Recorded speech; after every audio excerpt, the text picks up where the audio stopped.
Bonsoir mesdames et messieurs.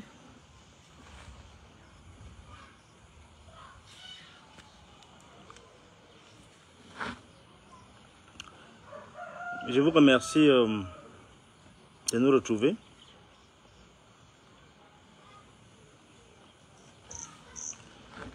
Je voudrais saluer tous ceux qui se sont connectés spontanément. Je voudrais inviter chacun de vous à partager ce direct qui est important pour la suite. Je voudrais d'abord m'assurer que la voix et l'image sont à votre goût, sinon sont tolérables. Est-ce que vous pouvez me confirmer, bonsoir à tout le monde, est-ce que vous pouvez me confirmer que l'image et le son sont acceptables, s'il vous plaît?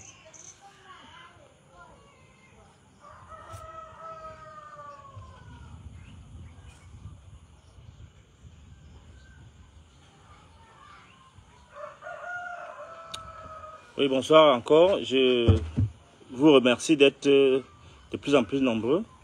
J'aimerais vous inviter à partager ce direct qui vous permettra, j'en suis certain, de comprendre un peu mieux ce qui se passe actuellement dans ce pays. Est-ce que vous pouvez me confirmer que le son et l'image sont à votre goût, s'il vous plaît?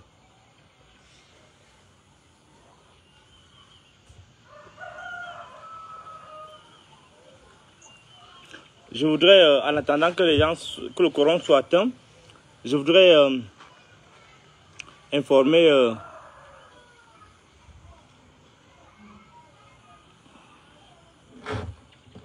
ceux qui me suivent que, ok, très bien, on me signale que c'est très bon, que j'ai décidé depuis quelque temps de garder un silence pour voir un peu plus clair dans ce qui se passe.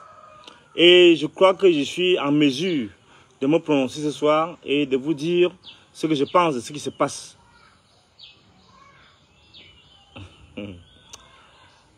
Chris Misset, je vous prie de ne pas faire la polémique au début de cette direct. Je voudrais vraiment vous remercier. Oui, salut Emilienne, bonsoir. Emilienne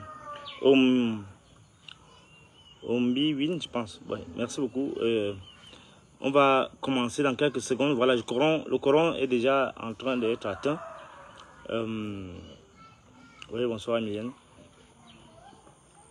On va attendre un peu que le Coran soit atteint et on va commencer.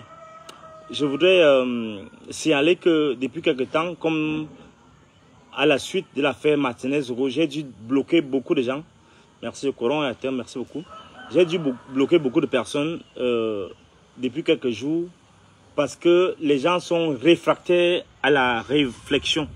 Les gens n'ont pas la patience pour analyser les postures, pour comprendre les dynamiques qui se posent et pour pouvoir creuser un peu plus dans l'actualité. C'est pourquoi beaucoup qui viennent m'insulter, je suis obligé de les bloquer et j'espère que vous n'en ferez pas les frais dans quelques minutes parce que je vais commencer là. Good evening, Big Minje. Ok, merci. On va donc commencer, mesdames et messieurs. On va aborder un ensemble de choses. Vous êtes actuellement en pleine campagne électorale pour les présidentielles 2025. Le 12 octobre, vous allez vous prononcer sur celui qui est en même de diriger ce pays. Excusez-moi, je ne vais pas lire les messages. Je vais aller directement d'abord sur le topo, sur ce que j'ai prévu de vous dire ce soir. Bien évidemment, l'heure est assez grave et je dois, d'entrée de jeu, vous planter le décor. Beaucoup de choses sont dites à mon sujet depuis quelques mois, depuis quelques semaines, depuis mon silence, depuis ma décision de retirer de la vente le livre L'Ange du Chaos. Beaucoup de spéculations vont bon train à mon sujet et certains se permettent de m'affubler des postures qui ne sont pas les miennes.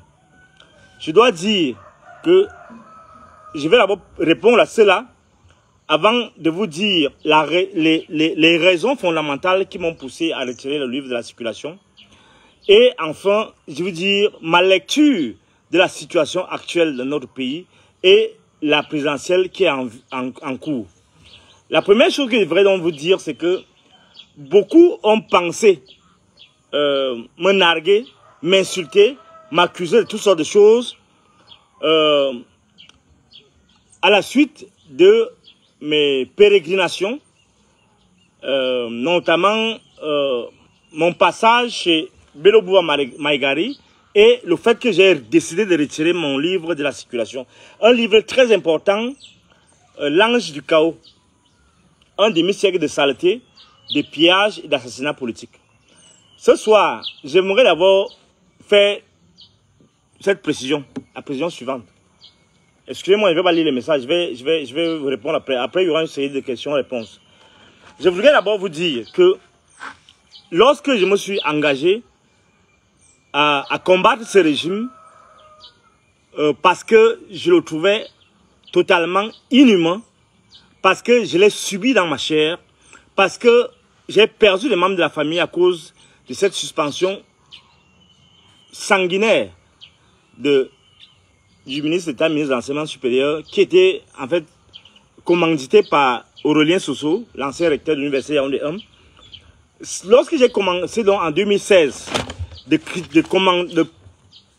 combattre ce régime, personne ne m'a donné mandat de le faire. J'ai décidé à mon âme et conscience de dévoiler les travers de ce régime, les injustices subies, les crimes endurés, les pillages. Donc, je n'ai pas de compte à rendre à qui que ce soit. Le MRC, parfois, se retrouve dans le même chemin que moi dans mon combat. Mais je n'ai jamais été membre du MRC pour mes raisons personnelles, parce que mon combat est un combat citoyen, c'est un combat républicain, c'est un combat d'intellectuels, c'est un combat de critique d'une gouvernance qui n'est pas à mon goût. Donc, ayant dit cela, je n'ai pas de leçons à recevoir, des leçons de morale, des leçons politiques à recevoir de l'opposition camerounaise, à recevoir des fanatiques, des intolérants qui peuvent constituer les groupes politiques. En fait, nous sommes dans une démarche qui se soucie de l'intérêt général. Nous sommes dans une démarche qui se soucie du bien-être du citoyen, qui se soucie de l'avenir de cette nation, qui se soucie de l'épanouissement des compatriotes, qui se soucie de la prospérité économique. Et nous avons toujours dénoncé ce que le président lui-même appelle l'inertie, qui plombe notre économie, qui plombe notre gouvernance, qui plombe notre école et notre université. Donc, moi j'ai subi ce régime dans ma chair. J'ai subi cette gouvernance dans ma peau. Ça fait 9 ans que je suis rentré de Belgique et que j'ai été recruté à l'université où on a détruit ma carrière, on a détruit ma vie familiale. Donc, je n'ai pas de leçons à recevoir de qui que ce soit, mais mon rôle n'est pas de verser dans la violence. Mon rôle, c'est de faire prévaloir le bon sens, comme je vais le faire tout à l'heure. Mon rôle, c'est de m'assurer que ce qui doit être fait dans le sens, dans l'intention de servir le maximum des Camerounais. Donc, quand j'ai dit que j'ai subi ce régime dans ma chair, j'ai eu une enfance difficile, très difficile, où je revois ça comme c'était hier, ma mère et moi allions vendre le bois à Obala à 5h, 4h du matin. Parfois on confondait même les heures, on se retrouvait à 2h du matin en train de pousser le pouce toute la nuit pour effectuer mes 7 km qui me séparaient de mon village au quartier Aoussa où on partait livrer le bois. J'ai été ici étudiant, je suis entré, je ne vais pas rentrer dans tous les détails, j'ai dû louer des maisons quand j'avais 15, 14 ans, 16 ans. Des maisons de 1000 francs, 2000 francs, des chambres à Obala, où je faisais je cultivais les légumes pour financer mon école, mon lycée. Donc, j'ai une formation. J'étais même, d'ailleurs, je dois vous le dire, vous ne savez pas, j'ai été le plus jeune président de la coopérative du lycée Obala. Fridolin qui a marqué l'histoire dans son lycée. Et je suis fier de ça, de ce que je suis devenu. Ici, arrivé à Yaoundé, en première année, j'étais gardien de nuit, j'étais éboueur à Loncac, j'ai tout fait. Donc, lorsqu'on a ce parcours, je suis allé au Canada, après la grève des étudiants, j'ai demandé une bourse, parce que j'avais droit à cette bourse depuis longtemps. Je ne veux pas rentrer dans les détails. Je vous dis donc que je n'ai pas de leçons à recevoir de qui que ce soit. J'ai décidé de faire prévaloir la vérité. J'ai été au cœur de la critique de ce régime et je n'ai pas renoncé à mes convictions. La première chose que je dois vous dire ce soir, c'est que je n'ai pas renoncé à mes convictions. Je suis déterminé à travailler pour que ce régime comprenne que nous sommes au bord du gouffre. Et notre rôle en tant que penseur, justement, c'est de faire prévaloir le bon sens. Faire prévaloir le bon sens. Et ce n'est pas les gens qui sont à la diaspora, qui sont cachés, ou bien qui sont dans leur petit monde, ils font leurs affaires, ils font leur business, ils vivent bien, ils vivent en sécurité. Ce n'est pas eux qui vont nous donner des leçons de morale. Je répète, je dis ceci, mes convictions sont intactes, mais je n'ai pas besoin de faire plaisir aux gens à bavarder comme une pie, alors qu'on doit faire des stratégies pour économiser économiser le sang des Camerounais, économiser le temps des Camerounais, économiser les gens. Quel est ce peuple qui croit que parce qu'ils sont réfugiés, ou je ne sais pas où, au Canada, en Belgique, ils vont faire les leçons de morale aux gens qui sont sur le terrain? Non. Nous, à la limite, on doit nettoyer la maison pour que les gens reviennent au pays. Donc, j'interdis à qui que ce soit dans la diaspora, à Malise, excusez-moi, Malise, qui est là? Madame, vous en venez. J'interdis à qui que ce soit, qu'il soit n'importe où, au Japon, je ne sais pas, nous faire le moral, la leçon de morale. Je dois vous rappeler, et je vais vous rappeler ce jour. Vous vous souvenez après l'affaire de Martinez-Zogo. Il faut que je vous rappelle ça parce que vous avez il faut ouvrir la... excusez, hein. Ouvrez la portière là. Vous enlevez les phares là. Tournez le truc ici. Là, les phares ici. Le petit bout de truc là, ici là, oui. Au volant là, oui. Tournez ça par ici, Voilà, merci. C'est bon. Excusez. Il fallait que j'éteigne les phares. Merci. Donc, vous allez le trouver. J'étais sur le terrain. Je suis sur le terrain. Les gens sont en train de fructifier la haine. Je vous dis, j'ai fait une enquête sur le terrain. Je suis allé sur le terrain là où Martinez aurait été tué. J'ai eu les éléments à ma position. Je vous informe que ce n'est pas Amourou Belinga qui a tué Martinez Zogo. Je vous le dis. Mais vous êtes là-bas caché, en sécurité, vous buvez vos biens, vous buvez vos vins, vous ne pouvez même pas me donner mes biens, mes vins. Vous venez me faire la leçon morale, moi qui suis sur le terrain. Vous voulez m'apprendre que c'est Amourou Belinga pour fructifier vos haines, votre petit tribalisme. Après, vous accusez les gens de tribalisme, vous accusez les gens d'être dans la discrimination. Je ne sais pas qu'est-ce que vous racontez, les bêtises que vous racontez aux gens. Non, ça ne va pas passer. Moi, je ne suis pas comme... On ne me manipule pas. On ne me manipule pas. Et je ne vais pas vous faire plaisir. Oh, on va aller voter Issa Chiroma. Oh, machin. Parce que vous êtes caché là-bas chez vous. Vous faites le petit... Vous faites vous faites vos intéressants. Et moi, je suis sur le terrain. Je vous fais comprendre que voici la réalité. Donc, je vous avais dit... Lorsque l'affaire est arrivée, que vous m'accusez d'avoir pris 10 millions chez Amourou Belinga, c'est bien. Mais j'attends 2025. Parce que vous croyez que vous pouvez faire le chantage aux gens. Vous croyez que parce que vous achetez un livre, il y en a qui m'ont écrit récemment, on ne va plus écrire vos livres. Mon ami, je n'ai pas besoin de... J'ai vu de mes champs. Je ne vis pas de vos bêtises. Les gens les biens m'ont retiré les cours. Les gens les biens en janvier m'ont retiré toutes les primes. Vous croyez que je ne vis pas? Vous croyez que votre petit chantage va faire quoi? Ça ne va rien me faire. Je suis un esprit libre. Je peux même vous insulter. Rien ne va m'arriver. Je donc vous dire ce soir que ne croyez pas que vous allez diriger ce pays avec cette haine, avec cet aveuglement bête, avec cette hargne de vouloir tout saccager. Même le minimum qu'on a déjà reçu. La deuxième chose que je voulais vous dire ce soir. Je vous ai d'abord dit ça. Mes convictions sont les mêmes. 2, je ne reçois pas d'ordre de qui que ce soit pour penser comme je veux, pour faire la promotion du bon sens. J'ai suffisamment enduré dans ma peau.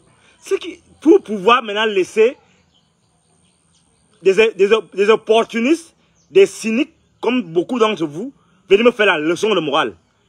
Vous savez, ce qui me fait le plus mal, dès que je suis en désaccord avec quelqu'un,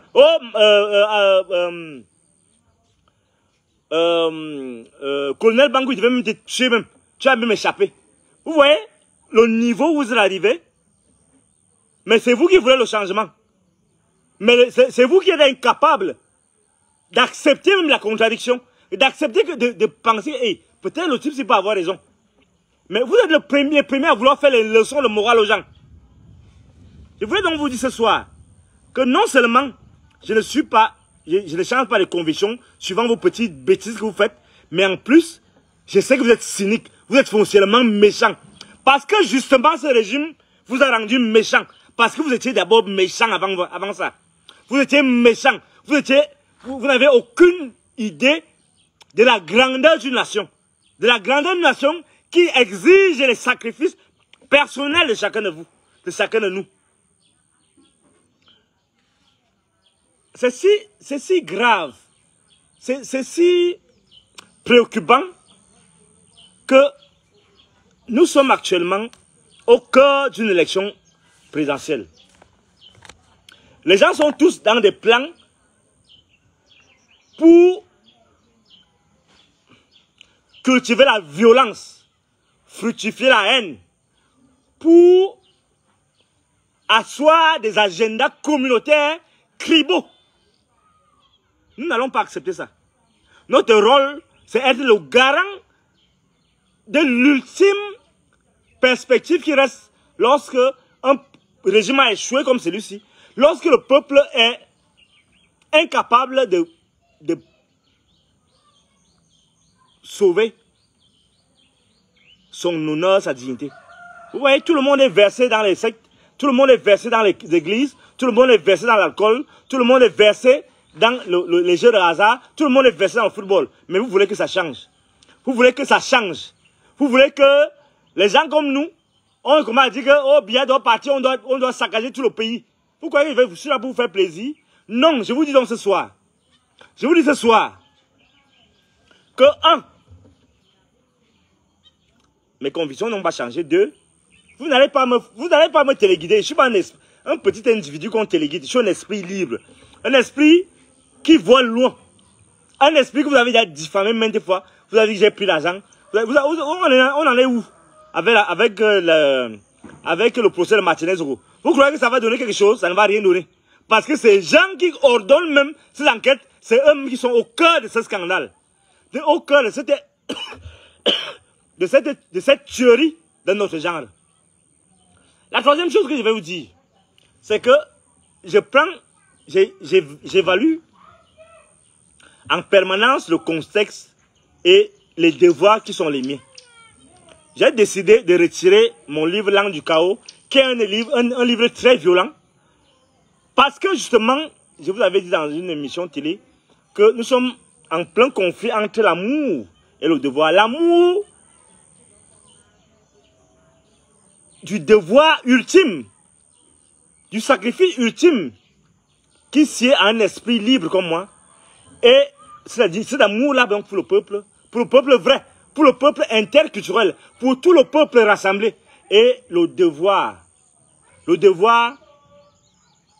préserver les origines, le devoir de comprendre que je ne suis pas un électron libre, j'appartiens à quelque part.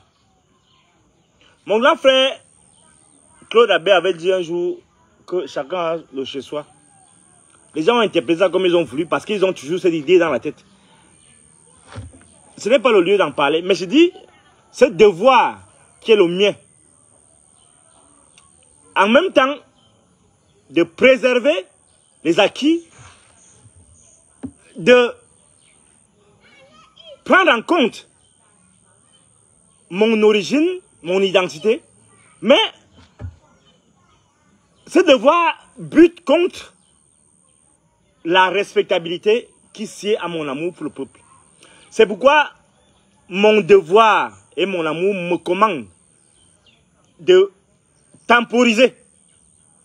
Dans les moments cruciaux comme ceci, il me revenait de calmer le jeu, de retirer ce livre et de parler à tous les interlocuteurs. Parler à tout le monde, ça veut dire que assumer un rôle. Qui est là? Excusez-moi. Qui est là? Qui est là? De l'eau, s'il vous plaît. De l'eau à boire. Mon devoir, donc, me commandait, et l'amour donc j'éprouve pour vous, pour ceux qui me chérissent, c'est de temporiser, parce que, vous voyez maintenant, nous sommes dans une démarche où on tient compte du fait que la société est clivée. Ce clivage fait en sorte que les gens ont raison de s'attaquer au régime parce que ce régime est improductif. Mais en même temps, nous voyons une grande frange de la population universitaire qui se prononce en faveur de ce régime-là. Ce régime qui a effectivement clivé le peuple, qui n'a pas satisfait les attentes des populations, mais qui, au soir de sa vie, au soir de la gouvernance actuelle, a besoin encore, malgré tout, qu'on apporte ce qu'on peut apporter. Donc, ce n'est pas en vous faisant plaisir, avec le verre, donc, comme vous le faites, ce n'est pas en vous faisant plaisir par une critique acerbe et rigoureuse, incendiaire, que je vais être utile à ce peuple. Je peux être utile à ce peuple en aménageant le cadre de dialogue, en aménageant des espaces interculturels, des espaces de dialogue transpartisans à partir desquels on peut s'écouter. Quand vous voyez déjà les gens aller dans les meetings actuellement avec les armes de poing, il y a un problème. La démocratie, mes convictions intimes, c'est ça, la démocratie occidentale n'est pas le régime qui nous suit le plus. C'est un régime qui doit être, en fait, tropicalisé, ça veut dire quoi? Qui doit être alimenté par d'autres réalités, par la richesse culturelle et la richesse politique de ce monde. Lorsque vous enviez les pays comme la Chine, lorsque vous enviez les pays comme la Russie, c'est des systèmes spécifiques qu'on doit copier dans ces éléments, dans leurs éléments les plus significatifs, les plus positifs. Donc, lorsqu'on a devant soi, là on est en train d'aborder la question politique de l'élection présidentielle. Nous on est dans un régime où on voit effectivement une corruption gangréner les circuits d'expression démocratique. Lorsqu'on voit des parvenus, des opportunistes, sans scrupules, tenir des meetings, embobiner les gens, faisant à croire qu'ils vont apporter le miracle au peuple, nous devons nous interroger et nous ressaisir. C'est pourquoi, merci. Excusez, je bois un verre d'eau, hein. Je sens que ma gorge... C'est pourquoi j'ai... la quatrième chose que je vais dire... Merci, ça va, c'est bon. Attendez d'abord.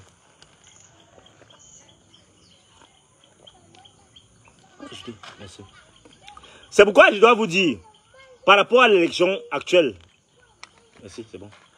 Par rapport à l'élection actuelle, et là je vais vous faire des confidences. Vous savez, au départ, les gens m'ont vu aller vers Bello Bouba Maïkari. Les gens, j'avais d'ailleurs annoncé qu'on devait travailler, on devait affiner la stratégie, je vais comprendre d'abord davantage quelle est sa logique, quels sont ces éléments qui peuvent me permettre d'adhérer à sa dynamique, pas à son parti, à sa dynamique. Mais des mésaventures, là je parle de la campagne de Bello Bouba, des mésaventures avec son équipe m'ont obligé à me ressaisir. Je vous informe donc que j'ai voulu travailler pour la promotion d'une candidature, celle de Bello Bouba Maïgari. Mais je me suis rendu compte que aussi bien celle de Bello Bouba Maïgari que celle de Issa Chiroma, les idées sont pipées d'avance. Pourquoi? Parce que, sans vous donner les détails que je vais donner peut-être la semaine prochaine, je me suis rendu compte qu'il y a des obstacles au cœur du système de Bello Bouba Maïgari. Il y a des obstacles au cœur du système qui font en sorte que, qui font le jeu du régime en place. Il y a ces bras droits qui travaillent non pas pour le succès de Bello Bouba Maïgari le 12 octobre, mais pour maintenir l'appareil à un niveau inférieur afin que on joue au collabo. J'ai des éléments très probants que j'ai partagés avec certains membres. Vous vous souvenez, il y a de ça quelques semaines, quelques temps, vous avez vu des jeunes chasser le ministre Nana Boubaka du siège de l'UNDP, justement parce que je leur avais fait à Boubaka, le frère du ministre de l'économie, voilà, Aboubakar Ousmane Mé, je lui avais donné des éléments qui prouvaient qu'au cœur de cette équipe de Bello Bouba Maïgari, les gens travaillaient à miner, à saboter la campagne. Et je crois qu'ils ont finalement compris que ces gens, ils doivent être écartés. Bon, bref, j'ai compris donc en fait que tout ça c'est un jeu et que les gens vont me dire, oh, tu es déjà pro-Biya, et ainsi de suite. Ils peuvent dire ce qu'ils veulent. Mon rôle actuellement là, ce n'est pas vous dire ce que vous voulez entendre, c'est vous dire la réalité. La réalité, c'est que depuis l'élimination de Maurice Kamto, on ne peut plus rien attendre de l'élection présidentielle qui va venir. Parce qu'en fait, Biya a déjà gagné. Je répète, à cette élection qui vient, Paul Biya a déjà gagné. Vous pouvez faire toutes sortes de contorsions, vous pouvez insulter comme vous voulez, mais la réalité est qu'on n'a pas d'opposant en face. On n'a pas d'alternative en face. Ils ont miné le terrain et rien ne peut être attendu actuellement. Et d'ailleurs, c'est de bonne guerre. C'est de bonne guerre parce que personne ne peut me démontrer que Issa Chiroma, personne ne peut me démontrer que Biya est pire que Issa Chiroma. Donc, dans ces conditions, les gens me demandent est-ce qu'il faut choisir entre le choléra et la peste? Pour le moment, je dois éviter le cancer. Je dois éviter le cancer. Donc, toutes les grimaces que vous faites là, Issa Chiroma fait ceci, ça monte, c'est monté, c'est descendu, c'est monté, c'est descendu, Bello Bouba fait ceci, c'est monté, c'est descendu. Vous avez vu, Biya est parti même lui, chez lui tranquillement. Bon, pas chez lui, non. C'est quand même mon président. Il va dire qu'il est parti tranquillement chez lui. Non, il est parti se faire soigner tranquillement parce qu'il sait que en face, c'est maïs. Biya sait qu'en face, c'est maïs. Donc, le problème actuel que nous avons, c'est quoi? Est-ce que nous avons accepté encore des centaines d'arrestations, des centaines de bastonnades, des dizaines de morts pour rien? C'est la question que je me pose. Est-ce que, comme quelqu'un dit, on doit compter le nombre de morts qui doivent nous sauver? Est-ce que ça vaut la peine qu'actuellement, nous soyons engagés dans une guerre, je ne sais pas quel genre de guerre, contre un régime liberticide, contre un régime improductif, contre un régime qui est déterminé à faire passer un président de 92 ans, 93 ans, je ne sais pas quel âge, parce que simplement ils ne s'entendent pas, parce que simplement ils sont en guerre ouverte entre eux. Est-ce que notre rôle actuel, c'est faire les affaires du RDPC en commençant à créer le désordre pour qu'ils profitent de ça pour continuer à torturer les gens, à tuer les gens, à embastiller les gens? Quelle est l'option que le bon sens, moi qui suis le précepteur des valeurs, quelle est l'attitude que je devrais adopter? Est-ce qu'en tant que professeur du bon sens, mon rôle, c'est d'amener les gens à la guillotine? Je me pose vraiment calmement la question. Est-ce que devant ces brutes que nous avons en face, nous devons amener les gens à l'abattoir? Est-ce que parce que les gens sont réfugiés, ils bénéficient des droits de l'homme dans leur pays d'adoption, on doit faire leur jeu en amenant le peuple à aller à l'abattoir? C'est la question, c'est le problème que moi j'affronte dans ma conscience. Vous allez me raconter que non, il y a les masses de population qui suivent Issa Tchiroma, on peut essayer. Non, on n'essaye pas. En politique, on n'essaye pas comme ça. Surtout quand on sait qui est Issa Tchiroma. Qui est Membelo. Non, non et non. C'est pourquoi moi j'ai pensé. Et à ce sujet, je remercie ceux qui m'ont fait confiance de suivre mes orientations.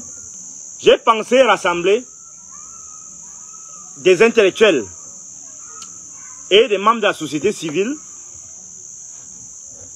autour de ce que nous avons appelé la dynamique républicaine et la dynamique républicaine et transpartisane pour la paix, la non-violence et la justice.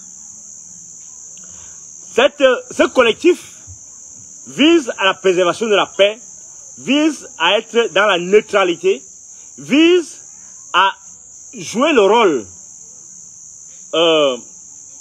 qui doit aussi être le nôtre, c'est de calmer les ardeurs, de s'assurer que les vies sont préservées, les libertés sont préservées, les gens sont préservés. Dans les heures qui suivent, vous allez avoir en exclusivité cette initiative se déployer sur le terrain. Vous aurez là en face de vous des personnalités suivantes. Jean Baïbek, Dieudonné Somba, le professeur Moussa II, Claude Abbé, Madame le professeur Wugeng Jeannette, épouse Foto, et plusieurs autres qui sont engagés à la préservation de la paix dans cet environnement chaotique qui est le nôtre au cours de cette élection présidentielle de 2012. Dans les heures à venir, les premières mesures, les premières initiatives, les premières initiatives seront engagées pour que la voix de la raison prévale. Cette dynamique va se déployer sur le terrain, aussi bien dans les réseaux sociaux que dans les médias classiques et dans les communautés, afin que le plus important, qui est la paix, qui est la non-violence, qui est le dialogue, soit préservé. Et à ce niveau, on va se déployer, on va aller vers tous les acteurs, aussi bien les partis politiques que les instances, les institutions nationales, l'État donc, que le RDPC, on doit parler à tout le monde. C'est le plus important qu'il nous reste à faire. En attendant d'avoir une issue, et en attendant le grand débat, le grand combat qui est en 2026, qui est le combat pour les législatives et les municipales. Voilà ce que j'avais à vous dire ce soir. Et je pense que je vais vous donner la parole pour que je puisse répondre aux questions qui vous préoccupent. À vous donc la parole et j'attends vos questions. Merci.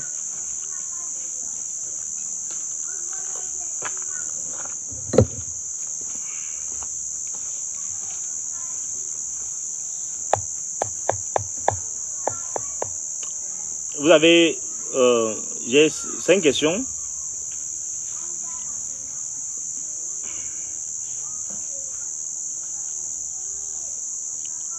Dieu donné ce c'est une personnalité. Bon. C'est une question bête, on répond pas aux questions bêtes.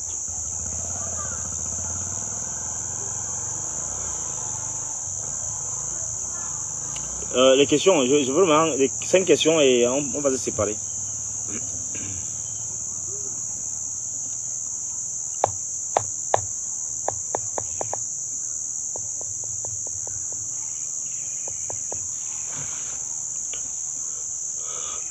Si vous n'avez pas de questions, je vais comprendre que vous avez tout suivi en espérant que vous avez pris soin de partager ce direct. Quel est dans le combat 2026, le Cameroun est comme est vraiment ridicule. Quoi? Ridicule. Le combat, c'est maintenant. Mais combat donc, est-ce qu'on vous dit que c'est pas le combat maintenant? Combat. Viens combattre sur le terrain. Comme nous autres, dont vous vous moquez des gifles reçus. On vote d'abord le diable. Grand prof, c'est le vote utile. Bon, bref, je ne sais pas si ça sera utile, mais pour moi, c'est inutile. Si elles sont transparentes. Et ça, bon, vous pouvez rêver comme vous voulez. Comment faire alors, prof? Il vous a déjà dit que le vrai combat, c'est en 2026. Biya va mourir là-bas. Il ne veut même pas quitter. Donc, quel serait le rôle de votre groupe à la veille de cette élection? Non, on doit sécuriser le vote, on doit discuter avec tout le monde. Si pour Biya déjà gagné, pourquoi le battre encore, se battre encore? Non, en réalité, je vous le dis, moi je ne vois pas d'enjeu. Il n'y a pas d'enjeu. Il n'y a pas d'enjeu. Il n'y a pas d'enjeu actuellement avec cette élection. Avec quelle paix peut-on avoir avec tous les injustices? Oui, justement, c'est pour ça qu'on doit parler avec tout le monde, même avec ce gouvernement autiste. On doit discuter, on doit leur dire quel est le ressenti des gens. Qu'est-ce que le ressenti de moi-même, dont on prive de tout. Donne-nous quoi? Quand tu te motives, Cabral, bon, je sais pas. Je n'ai pas suivi. Répondez la question sur Cabral Libye, je ne sais pas. Tout ça, selon moi, c'est un opportuniste, c'est un bandit, donc vraiment, je ne veux pas parler de lui.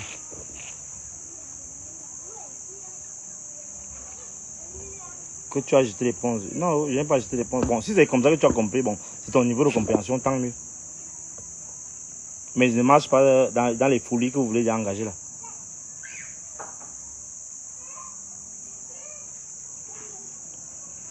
Bon, Paul Biya n'est pas éternel, donc vraiment. Je ne sais pas ce que vous voulez que je vous dise. Je demande qu'on partage le direct, hein, parce que vraiment, c'est important.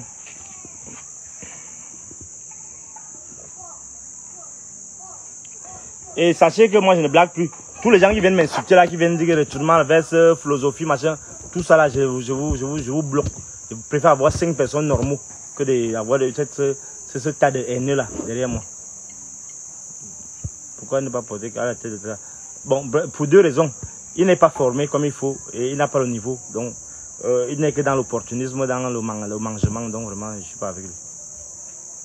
Laisse les jeunesses là. Jeunesse n'est pas un critère de sélectif. Il n'a pas encore fait ses classes. Il a cru qu'il peut manger, comme il a dit qu'il peut manger avec la politique. Non, non, moi je ne suis pas dans les gens qui mangent avec la politique. On est là, la politique c'est pour se sacrifier. Ce n'est pas pour avoir les joues comme il dit là. Non, non, vraiment, allez loin avec ça. Allez loin avec vos histoires là.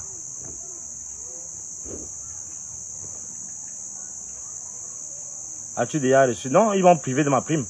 Non, ils m'ont pris toutes les primes. Donc, quand ils voient les petits salopards, excusez-moi, hein, quand je vois les gens parler, moi je n'ai plus de prime de modernisation, rien, rien, rien. Ils m'ont tout pris. Et les gens viennent là, ils bavardent, oh, machin, retournement de veste, des salopards. Si je pas même retournement de veste, je vais peut-être voter même pour bien, même pour vous énerver. Je vais même peut-être voter même pour bien, même pour le mal. Parce que les gens sont là, on souffle, on se bat, on est dans nos petites souffrances là, on fait nos champs de manioc. Les gens viennent raconter des bêtises. Attendez-moi, la veille même, peut-être quelques jours avant, je vais même vous énerver même.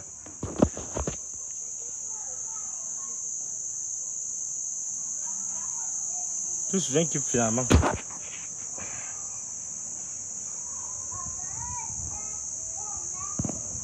ils ne vont pas coaliser. Issa et Bello ne peuvent pas coaliser. Donc, ce que vous demandez là, ils ne peuvent pas parler. C'est tous des gombistes.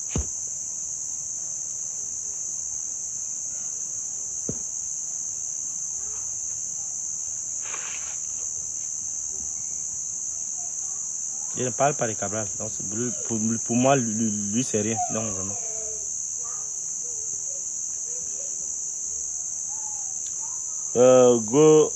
Golomai Aruna, je vais débloquer tout à l'heure, embrouiller, philosophe, machin. Tu as mon niveau. Attends, je vais débrouiller. Comme des centaines d'autres, je vais débloquer tout. Il finit à boire avec les gens. D'ailleurs, je parle même. Est-ce que je peux le bloquer? Banni, oui. Banni, oui. Je te bannis d'abord. Oui. Oui, les autres continuent. J'ai d'abord banni ce salopard là qui vient de parler n'importe quoi. Dites ce que vous voulez, mais je m'en fous. J'ai dit que je n'entre pas dans vos petites niaiseries là, qu'on soit en démocratie. J'étais déjà bloqué l'autre là, donc.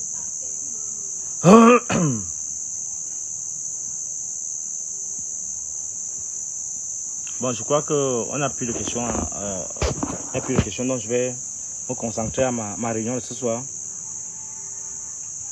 Et je vais vous remercier donc pour